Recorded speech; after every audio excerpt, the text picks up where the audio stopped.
So, ayan guys, may nag-comment, real ba yan or for content only? Ayan guys, ito lang yung masasabi ko. Pag ako gumawa ako ng video or nag-post ako ng any content, sinisigurado ko po na 100% legit. So, kahit tanongin niyo si Diwata kung talaga bang inabot ko sa kanya yung cash, kung binawi ko ba after. Ayan, siya na lang ang tanongin niyo, puntahan niyo doon. Di naman yun para magsinungaling. Katulad na lang ng mga property namin, ng mga sasakyan namin. Ang dami dati ng babash, content lang yan, ganyan-ganyan. Na nirerentahan nyo lang yan for the content, promotion lang. Tapos ibabalik nyo rin yung mga property na yun. Parang, alam mo yung ganun yung mga sinasabi. And nung pinakita ko yung mga titulo, sasabihin naman ng iba, ang yabang, mga ORCR ang yabang. Di ko na alam kung saan kami lulugar na, alam niyo yun, may nag-comment pa na nagdala pa raw ako ng megaphone para daw ipagkalandakan daw yung pamimigay ko ng tulong kay Diwata. Sabi ko, ano nagdala ng megaphone? Anin ko yung megaphone? Kasi nung time na yung paglabas ko, nasigaw ako para marinig ako ng lahat. Alam mo, eto ha, legit. May dala akong maliit na speaker na parang affiliate ko dito sa TikTok. May nagbigay lang sa akin. Tapos may super liit na microphone. Salita ako ng salita kasi guys, maraming mga vlogger doon. And talaga namang in-announce ko na pupunta ako doon. Kasi, alam mo yun, ang dami kong gustong tulungan ng mga small vlogger na, kasi doon din ako nagsimula from walang follower. Tapos ganyan ngayon, 20 million na tayo follower. Gusto ko silang magkaroon ng content kahit hindi nila ako kahit hindi nila ako bigyan ng hati or what. Masaya na ako na maraming mga content creator na magkaroon ng viral videos, ganun, 'di ba, kumita. Kasi parang si Ate Agi, alam niyo ba guys? Pagdating doon sa bahay ni Diwata, sabi ko, Ate Agi, bilisan niyo. Pala kay for the reels yun. Alam mo yun, parang kasi kumikita kasi si Ate Agi minsan 12,000 sa reels, ganyan. Si Ate Dayan, yung isa pang bantay ni Talia naman, in-encourage ko rin na magawa rin ng ganun para mag-video-video sila. Alam mo yun, sinusuportahan ko talaga yung mga ganun kasi extra income yun and para yun sa family nila, ba diba? Yung mga sinasabi na parang ginagatasan lang daw kami, si Diwata, ng mga vlogger. Ako sa akin, ayos lang. Kasi kung para yun sa family nila, diba? Para yun. And besides, guys, nakakatulong sila sa business kasi sila yung isa sa nagpapakalat para ma-promote yung business namin. Alam nyo ba, sisikat ba guys si Diwata kung hindi dahil sa food vlogger na, hindi ko alam kung sino, pero feeling ko may isang food vlogger na nagpa-viral nun kauna-unahan. And para sa akin, kiklabutan to. Yun yung pinaka dapat pasalamatan ni Diwata. Kasi ang tagal lang din Diwata na nagpapares. Tinanong ko siya. Ngayon lang daw siya nag-boom dahil nga sa mga food vlogger. Kaya super thank you sa mga food vlogger na nagpo-promote ng mga small businesses. Ayan. And yung mga nagsasabi na parang ginagatasan or what, ganyan. Sa akin okay lang talaga guys. Kasi parang, alam mo yun, parang for the future nila yun. And para yun extra income. Kunyari may work kayo, extra income yun. Why not, diba? So support lang ako sa mga gano'n. Kaya nagdala ko ng mini na, kaso syempre ganda, super liit. Walang nakakarinig. Tapos yung mga tao, hindi talaga nila ako binibigyan ng daan. As in, parang siksikan nga, super daming tao kasi.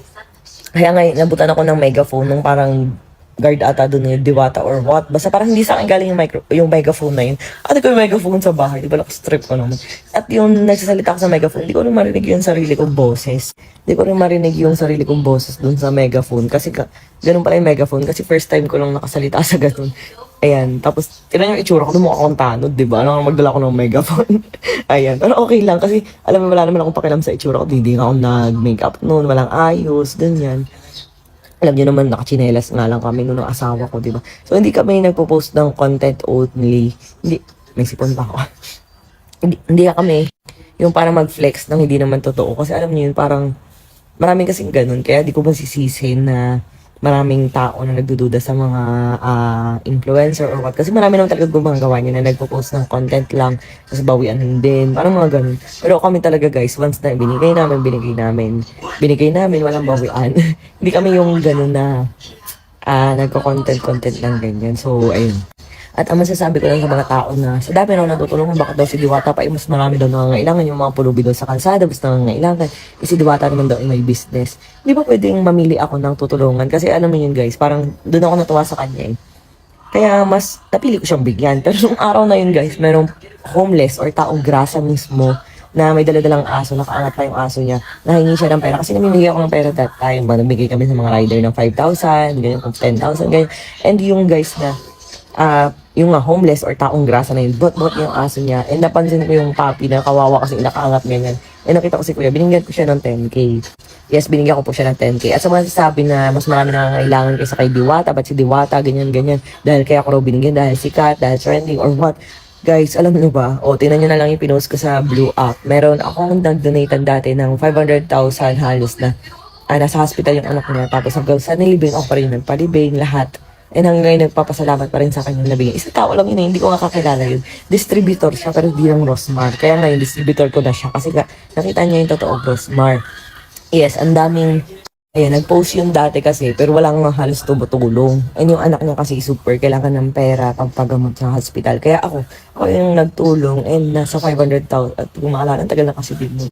And bukod doon guys, ang dami na talaga namin natulungan kahit ang asawa ko. Super dami na namin natulungan. Hindi lang po si Diwata, kaya naloloka ako pag sinasabi niyo na dahil lang sikat siya or what, kaya binigyan, ganun. Tapos may iba pa nagko-comment, mababawi ko rin naman sa vlog or what, yung kikitain. Hindi naman ako vlogger. Di ba, dito nga lang ako sa TikTok post, wala namang kita yung mga videos dito, di ba? Kahit sabihin mo pang million views, wala ba akong kinikita dun. At ayun, pero may vlog ako na pinost dun sa aking YT channel. So, nasa link in bio nga yung katotohanan, yung buong mga binigay lahat kay Diwata, ganyan. So, ayun. And sabi ko nga, lahat ng kikitain dun, ipanda-donate ulit natin. Meron pa akong kinita sa manalamin na music video ko dati, parang nasa 100,000. Hindi ko pa nakiklaim. Kasi guys, hindi naman po ako, alam mo yun, parang nagpo-post lang ako sa vlog yung mga importante, like yung parang kasal, binyag, birthday, mga ganun, importante lang yung pinopost ko doon. Pero hindi ako for the vlog kasi kumbaga, mas kumikita naman kami sa skincare kaysa sa social media. Kaya hindi ko maintindihan yung mga tao for the judge. So, ayun guys, at ayun nga sa live ko nga, mag-register na kayo sa live event ko dahil mamimigay po ako ng piso iPhone, piso cellphone, piso laptop, at piso kung ano-ano pa sa live ko sa May 16. Ayan, kaya register na kayo guys. Bilisan nyo, huwag kayo magpatumpik-tumpik pa ha.